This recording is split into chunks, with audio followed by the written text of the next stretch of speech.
sulmeve dhe përçarjeve. Por përpara nesh tani kemi një sfidë më të madhe. Të mos jemi thjesht një parti që reziston, por një parti që fiton. Të jemi alternativa reale e qeverisjes për shqiptarët.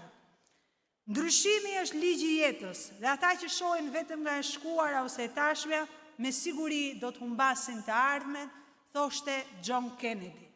Kjo thënie në fakt mendoj se përmbledh më së miri sfidën që ka sot e djatha shqiptare dhe në veçanti Partia Demokratike.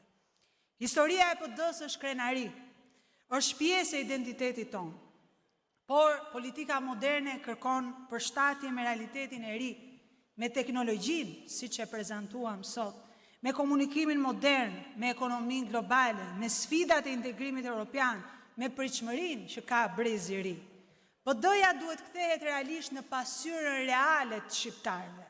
Kur censusi na tregon se në shoqëri ka më shumë gra dhe vajza, se në universitete diplomohen më shumë gra dhe vajza, atëherë sigurisht që Partia Demokratike bëri shumë mirë që rriti kuotën e përfaqësimit të grave dhe vajzave, por sigurisht që kjo nuk mjafton.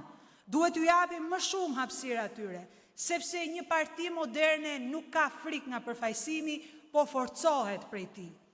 Duhet të përfaqësojmë më shumë rinin, duke ndjekur ritmin, energjinë dhe modelin e tyre të komunikimit, por edhe të jetesës.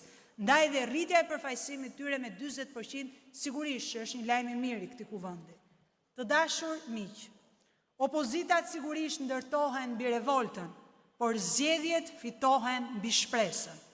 Prandaj Partia Demokratike duhet nisë që sot punën për zgjedhjet e ardhshme lokale, për të gjetur në çdo bashki kandidatët më përbashkues, dinjitoz, fitues, kandidatë që u japin qytetarëve shpresë dhe besim. Sigurisht guxim është që të ngrihesh dhe të flasësh, por është guxim dhe të ulesh edhe të dëgjosh. Për Partinë Demokratike sot do të jetë shumë e rëndësishme të mësoj të dëgjoj të rinjt, profesionistët, biznesin, diasporën dhe ata qytetarët e zhgënjyer që nuk votojnë më.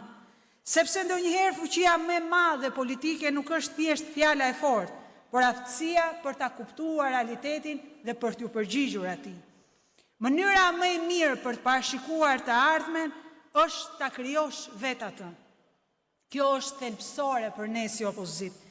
Nuk na mjafton vetëm konsumi i kësaj qeverie, që shqiptarët sigurisht e shikojnë çdo ditë si simbol të korrupsionit dhe të arrogancës. Nuk na mjafton as pakënaqësia popullore. Ne duhet të kemi dhe të shpalosim që sot projektin e të ardhmës.